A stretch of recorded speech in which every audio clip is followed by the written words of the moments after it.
नमस्कार प्रेक्षक हो, मी स्वाती गोडसे. टॉक टाइम आमच्या खास कार्यक्रमात आपल्या सगळ्यांचं स्वागत. तर आज आपला विषय आहे कोरोना परिस्थितीत दुर्लक्षित आणि उपेक्षित राहिलेला घटक म्हणजे कोचिंग क्लास. आणि याच विषय आज आपण टॉक टाइम मध्ये संवाद साधणार आहोत. आणि आपल्या सोबत आहेत प्राध्यापक विजय पवार सर. सर, विजय सरांचं आपण स्वागत करूयात. पवार सर, खूप खूप स्वागत टॉक टाइम मध्ये. आणि आपल्यासोबत संवाद साधायचा खूप सारे प्रश्न आहेत या विषयाला घेऊन, ते आपल्याला विचारायचे. पण सुरुवातीला मी आपल्या प्रेक्षकांना थोडक्यात ओळख करून देते. तर प्राध्यापक विजय पवार हे प्रोफेशनल टीचर्स असोसिएशन महाराष्ट्राचे राज्याध्यक्ष आहेत. राज्यातील एकूण 27 जिल्ह्यांमधील 50,000 कोचिंग क्लासेसचं प्रतिनिधित्व करणारी त्यांची ही संघटना आहे. दुष्काळ असेल, अतिवृष्टी असेल, सोबतच आता आलेल्या कोरोनाच्या संकट काळातही त्यांच्या संघटनेनं मदत निधी उभारून सामाजिक बांधिलकी जपलेली आहे. तर अशा या संघटनेचे प्राध्यापक विजय पवार यांच्या सोबत आपण संवाद साधणार आहोत. तर पवार सर, पहिलाच प्रश्न असा की प्रोफेशनल टीचर्स असोसिएशन ही खासगी कोचिंग क्लासेस संचालकांची आपल्या राज्यातली एकमेव नोंदणीकृत संघटना आहे. तिची स्थापना नेमकी कधी आणि कुठे झाली आणि नेमकं काय उद्दिष्ट होतं या संघटनेचं? प्रोफेशनल टीचर्स असोसिएशन खासगी कोचिंग क्लासेस संचालकांची महाराष्ट्र राज्यातील ही संघटना सन 2000 साली प्राध्यापक प्रवीण ठाकूर सरांच्या नेतृत्वामध्ये पुणे येथे तिची स्थापना झाली. आणि एका जिल्ह्यामध्ये असणारी ही संघटना आज रोजी 27 जिल्ह्यामधून काम करते. जसं आत्ताच आपण उल्लेख केला, 50,000 पेक्षा अधिक कोचिंग क्लासेस संचालक या संघटनेचं आता सध्या प्रतिनिधित्व करतात. आणि या माध्यमातून जवळपास 4 लाख एवढे कोचिंग क्लासेस शिक्षक सुद्धा या संघटनेत काम करतात. आणि या सर्व शिक्षकांची आणि त्यांची 15 ते 20 लाख कुटुंब प्रतिनिधींचं प्रतिनिधित्व करणारी प्रोफेशनल टीचर्स असोसिएशन ही कोचिंग क्लासेसची संघटना गेल्या 20 वर्षापासून महाराष्ट्रामध्ये काम करत आहे. मग Pawar sir, professional teachers association या आपल्या संघटनेत एकूण किती सभासद आहेत आणि त्यांची नेमकी पार्श्वभूमी काय आहे त्याबद्दलही जाणून घ्यायला आवडेल. कोचिंग क्लासेस क्षेत्र हे तसं स्ट्रगलरचं क्षेत्र आहे.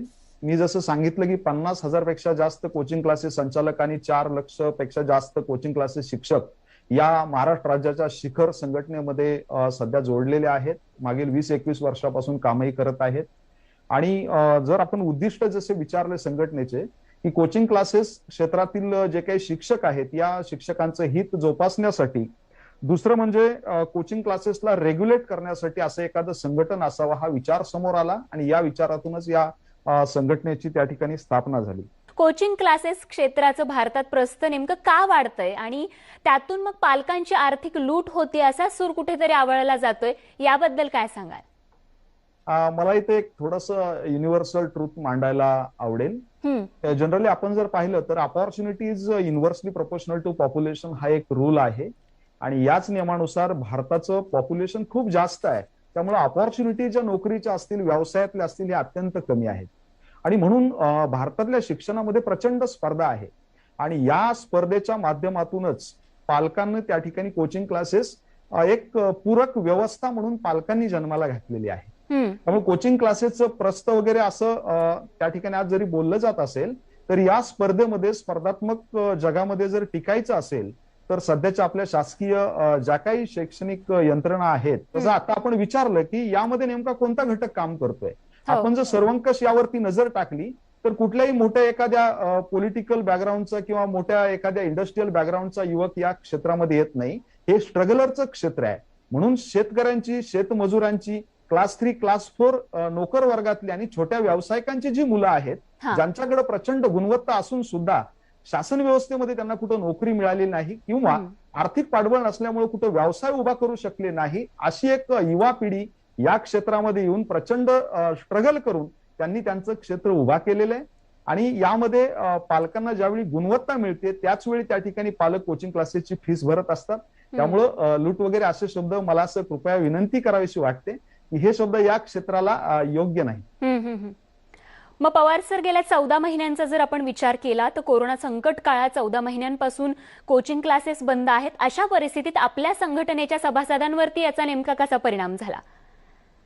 आपण अगदी खूप छान प्रश्न विचारलेला आहे. ज्यावेळी पहिला लॉकडाऊन झालं होतं महाराष्ट्रामध्ये आणि भारतामध्ये, त्यावेळी प्रोफेशनल टीचर्स असोसिएशन ही जी कोचिंग क्लासेसची महाराष्ट्र राज्याची शिखर संघटना आहे, या संघटनेने स्वतः पुढाकार घेऊन जर विद्यार्थ्यांचं त्या ठिकाणी हेल्थ धोक्यात येत असेल तर आम्ही गव्हर्नमेंटनं सांगण्याच्या आधी त्या ठिकाणी लॉकडाऊन करू असा पवित्रा घेऊन 15 मार्चलाच आदेश निघण्यापूर्वी आम्ही लॉकडाऊन केला होता.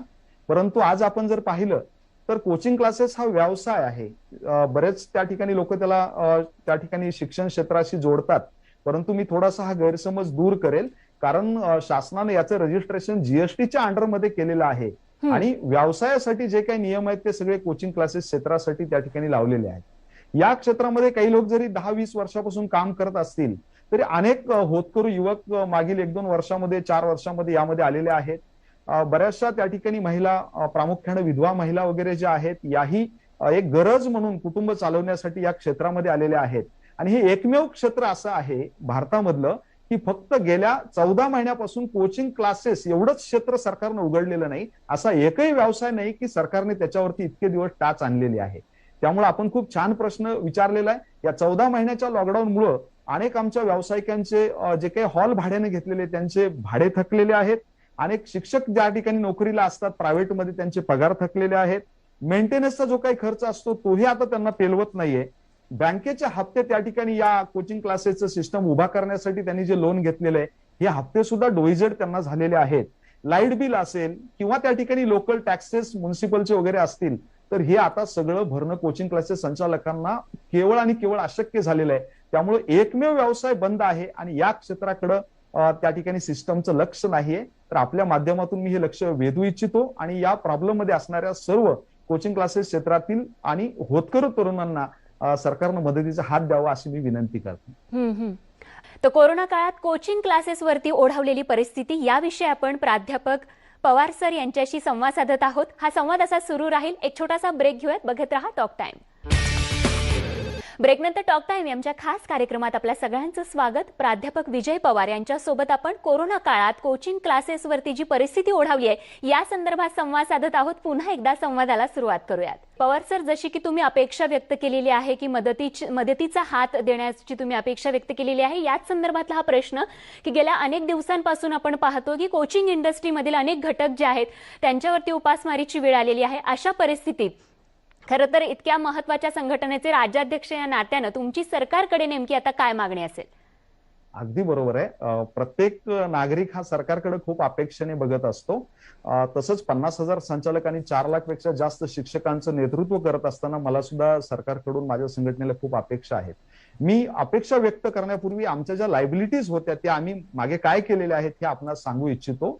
आपल्या माहितीच तो भारतामध्ये 25,000 कोटींची उलाढाल असलेला कोचिंग क्लासेस हा व्यवसाय आहे आणि याच्या माध्यमातून 4,500 कोटी एवढा जीएसटी दरवर्षी या क्षेत्रातून सरकारला जात असतो. याच्या व्यतिरिक्त इन्कम टॅक्सच्या माध्यमातून, प्रोफेशनल टॅक्सच्या माध्यमातून सुद्धा शेकडो कोटी सरकारकडे आतापर्यंत या व्यवसायानं जमा केलेले आहेत. आपलं उत्तरदायित्व निभावलेलं आहे आणि राष्ट्रहिताच्या, राष्ट्र उभारणीच्या कामामध्ये कोचिंग क्लासेस क्षेत्रानं सुद्धा खूप मोठं योगदान त्या ठिकाणी दिलेलं आहे.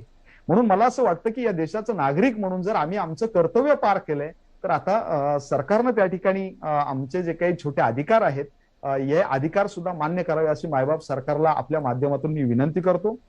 आमची मागणी अशी आहे की ज्या कोचिंग क्लासेस संचालकांचं 10 लाखापेक्षा त्या ठिकाणी कमी उत्पन्न होतं, आता हे जवळपास त्या ठिकाणी नामशेष होण्याच्या मार्गावरती आहेत.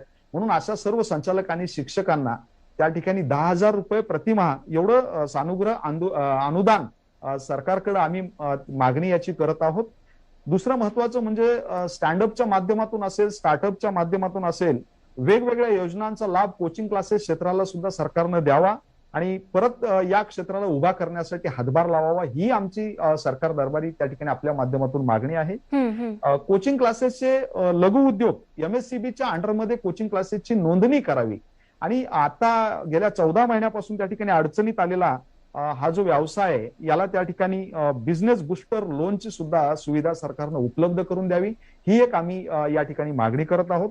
सध्या कोचिंग क्लासेस संचालक आणि शिक्षक यांनी जे काही कर्ज घेतलेले आहेत पण 14 महिन्यापासून हा व्यवसाय सरकारी जे काही नियम लागलेले आहेत त्यामध्ये बंद आहे. म्हणून या लोनवरती जे काही व्याज आतापर्यंत बँकेचं थकलेलं आहे ते सुद्धा मायबाप सरकारनं त्या ठिकाणी माफ करण्यासाठी आदेशित करावं ही पण आमची मागणी आहे. कोचिंग क्लासेस आपण पाहतो की बऱ्याच वेळा कोचिंग क्लासेसची नेमकी व्याख्याच सरकारला त्या ठिकाणी आतापर्यंत तय करता आलेली नाहीये. बराच वेळा काय होतं की कोचिंग क्लासेसचा आदेश शिक्षण विभागातून केला जातो. ज्यावेळी कोचिंग क्लासेस अडचणीत येतात, एखादी मागणी शिक्षण विभागाकडे करतात, त्यावेळी शिक्षण विभागात रेव्हेन्यूकडे त्या ठिकाणी बोर्ड दाखवतो. म्हणून आम्हाला एक रेग्युलर काहीतरी त्या ठिकाणी व्यवस्था आमच्यासाठी असावी अशी त्या ठिकाणी आमची मागणी आहे. आणि म्हणून आज कोचिंग क्लासेसला जर आपण पाहिलं तर कोचिंग क्लासेस ही इसेन्शियल नीड आहे का हे आधी सरकारनं व्यक्त केलं पाहिजे.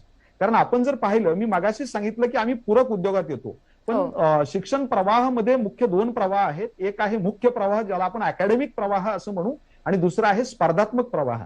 तर अकॅडमिक मध्ये आम्ही पूरक मध्ये येतो, पण आपण जर स्पर्धात्मक परीक्षांचा त्या ठिकाणी एकदम आढावा घेतला तर याच्यामध्ये कोचिंग क्लासेस ही सिस्टम मुख्य भूमिकेत येते. कारण स्पर्धात्मक परीक्षेमध्ये त्या ठिकाणी गाईड करणारी सरकारची कुठलीही यंत्रणा नाहीये, हे त्रिकालाबाधित सत्य आहे. आणि मला असं वाटतं की ते अगदी उमद्या मनानं त्या ठिकाणी सरकारनं सुद्धा स्वीकारलं पाहिजे. एक उदाहरण देतो की एमपीएससी युपीएससी मध्ये तयारी करण्यासाठी एकही त्या ठिकाणी सरकारी कुठलं इन्स्टिट्यूट नाहीये. त्यामुळे याची तयारी सगळी प्रायव्हेट कोचिंग क्लासेसमध्ये होत असते. नीट आणि JEE या ज्या दोन एक्झामिनेशन 12वी नंतर विद्यार्थी देतात, नॅशनल इलिजिबिलिटी कम एंट्रन्स टेस्ट आणि जॉईंट एंट्रन्स एक्झामिनेशन, ह्या दोन्ही परीक्षा NCERTच्या सिलेबसवरती अवलंबून आहेत. आणि महाराष्ट्र सरकारच्या कॉलेजेसमध्ये जो शिकवला जातो तो महाराष्ट्र बोर्डाचा सिलेबस आहे. आपण तज्ज्ञ मंडळीकडून जर आढावा घेतला तर महाराष्ट्र बोर्डचा सिलेबस NCERTला 30% सुद्धा मॅच करत नाही.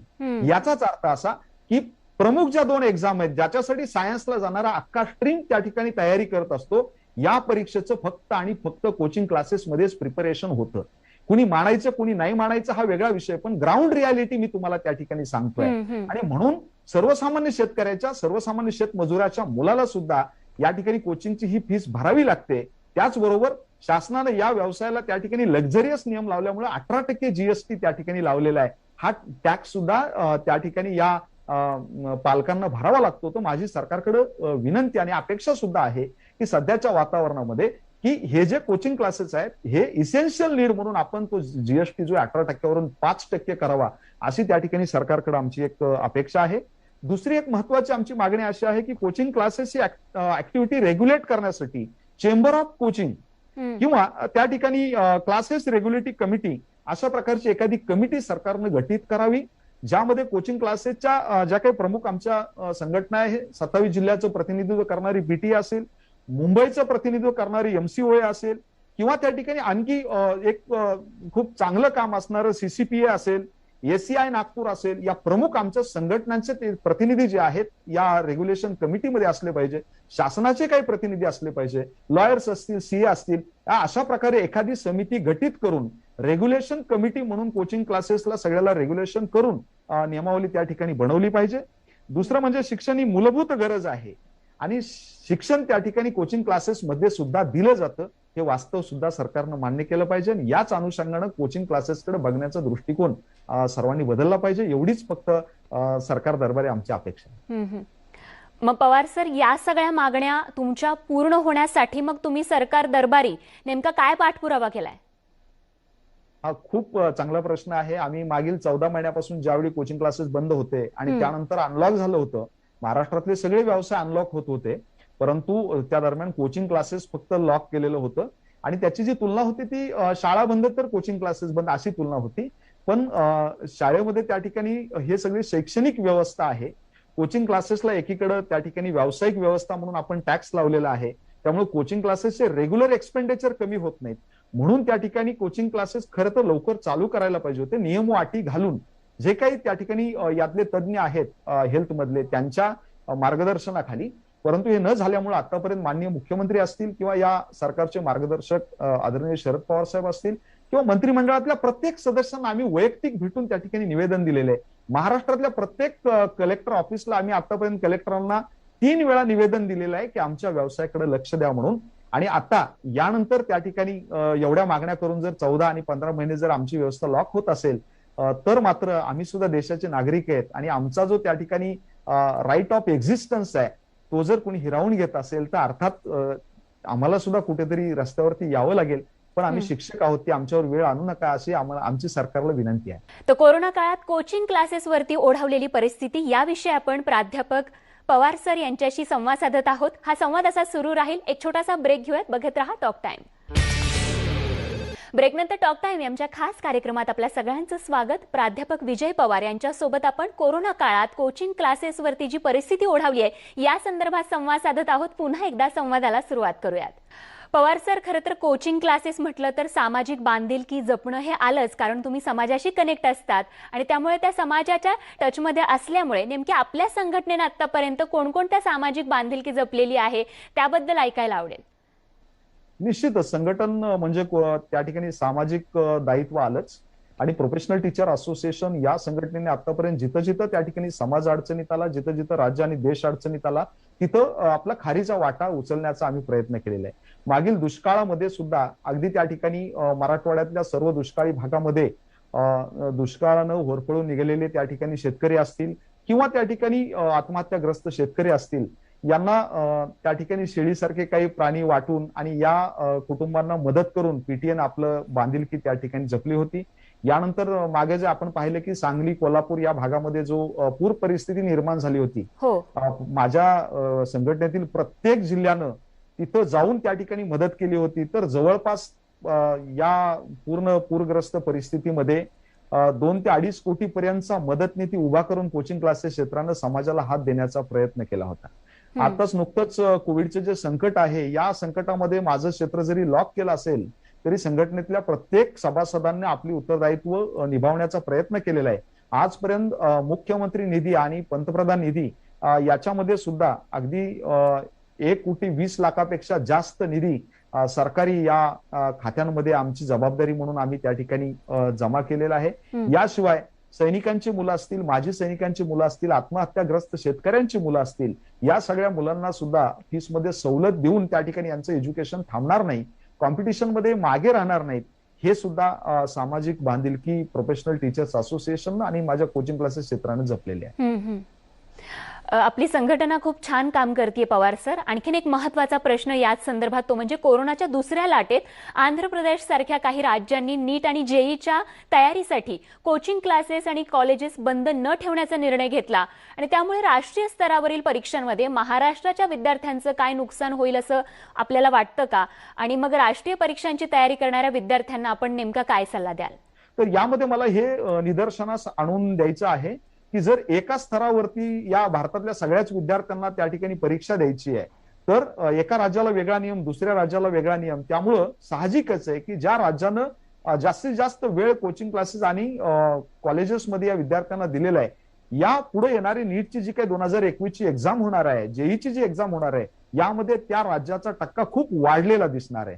परिणामी महाराष्ट्रातील आपल्या त्या ठिकाणी अत्यंत हुशार आणि होतकरू विद्यार्थ्यांचं नुकसान होणार आहे. हे एकदम वास्तव आहे, हे आपल्याला स्वीकारावं लागणार आहे. म्हणून मला असं वाटतं की राष्ट्रीय स्तरावरती 1 नेशन 1 एक्झाम हा जर फॉर्म्युला आपण वापरणार असाल तर सर्व राज्यांना एकच त्या ठिकाणी नियम वापरला पाहिजे. राहिला प्रश्न तयारी करणाऱ्या विद्यार्थ्यांचा, तर मला सांगायला आवडेल की नीटची आणि जेडब्ल्यूची तयारी करणारे हे जे विद्यार्थी आहेत ते अत्यंत चिवट आहेत, पण त्या ठिकाणी परिस्थिती ऍडव्हर्स झाल्यामुळं हे मागे पडलेले आहेत. तर अजून 2-3 महिन्याचा कालावधी आहे. या विद्यार्थ्यांनी जरी अजून त्या ठिकाणी आजपर्यंत आपलं ऑफलाईन एज्युकेशन उघडलं गेलं नसेल तरी सुद्धा या विद्यार्थ्यांनी शक्य तेवढं ऑनलाईनच्या माध्यमातून या एक्झामची तयारी केली पाहिजे आणि सरकारनं सुद्धा या विद्यार्थ्यांना न्याय देण्यासाठी लवकरात लवकर कोचिंग क्लासेस उघडण्यासाठी आणि जे काही कॉलेजेस आहेत किंवा स्कूल्स आहेत त्यांना उघडण्यासाठी परवानगी दिली पाहिजे. अगदी पवार सर, जसं की तुम्ही म्हणाला परवानगी दिली पाहिजे. जर भविष्य काळात सरकारनं वर्ग भरवण्याची तशी नियम आणि अटी लागू करून परवानगी दिली तर मग विद्यार्थ्यांच्या सुरक्षेच्या दृष्टिकोनातून आपल्याकडे नेमकं काय नियोजन असेल? बिलकुल. यामध्ये त्या ठिकाणी जे काही मार्गदर्शक तत्व सरकारच्या माध्यमातून दिली जातील, तज्ञांच्या मार्गदर्शनाखाली त्या ठिकाणी ते जसेच्या तसे इम्प्लिमेंट करण्याचा पीटीए 100% प्रयत्न करेल. या व्यतिरिक्त पीटीएनं सुद्धा हेल्थ गव्हर्निंग बॉडी तयार केलेली आहे संघटनेच्या अंतर्गत आणि आपल्या सगळ्या या कोचिंग क्लासेस संचालक आणि सभासदांना एक गाईडलाईन्स तयार केलेल्या आहेत की जर आपल्याला परवानगी मिळाली तर कशा पद्धतीने विद्यार्थ्यांच्या हेल्थला प्रायोरिटी देऊन आपल्याला कोचिंग क्लासेस चालू ठेवायचे आहेत, एका विद्यार्थ्यामध्ये एका वर्गामध्ये किती विद्यार्थी बसवायचे आहेत, एका विद्यार्थ्याला किती स्क्वेअर फूट जागा द्यायची आहे, सॅनिटायझेशनचे नॉर्म्स सरकारनं जे ठरवलेले आहेत याहीपेक्षा अधिक कडक सॅनिटायझेशनचे नॉर्म पीटीएनं स्वतःसाठी त्या ठिकाणी ठरवलेले आहेत. पवार सर, जसं तुम्ही म्हणाला की कोचिंग क्लासेसकडे या 14 महिन्यात दुर्लक्ष झालं, यापुढच्या काळातही तसंच दुर्लक्ष झालं तर मग आपली भूमिका काय असणार?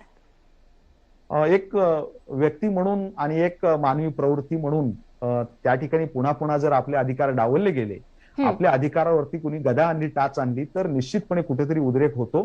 परंतु आम्ही शिक्षक म्हणून आतापर्यंत खूप खूप खूप स्वतःसाठी नियम घालून घेतलेले आहेत आणि कुठल्याही पद्धतीनं शासनाला आपल्या अडचणीत आणायचं नाही हे आम्ही ठरवलेलं आहे. पण आता यापुढे सुद्धा जर अशीच परिस्थिती राहिली तर आम्हाला त्या ठिकाणी हातावरती हात ठेवून गप्प बसता येणार नाही. दुर्दैवानं म्हणतो मी, आम्हाला सुद्धा रस्त्यावरती उतरावं लागेल आणि आम्हाला सुद्धा आमच्या न्यायासाठी त्या ठिकाणी लढावं लागेल. किंबहुना आम्हालाही त्या ठिकाणी जी काही न्यायदेवता आहे तिच्याकडे जावं लागेल आणि आमच्या हक्काची मागणी करावी लागेल. अगदी पवार सर, कोरोनामुळे ओढावलेली कोचिंग क्लासेसवरती परिस्थिती याविषयी अत्यंत चांगला संवाद आपण साधला आमच्या टॉक टाइम या खास कार्यक्रमात. त्यासाठी खूप खूप धन्यवाद.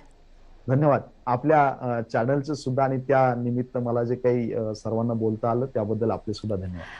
अगदी. आणि प्रेक्षक हो, या संवादासोबतच आज टॉक टाइम आमच्या खास कार्यक्रमात वेळ झाली इथेच थांबण्याची. ताज्या विषयासह पुन्हा भेटणार आहोत. बघत रहा टॉक टाइम.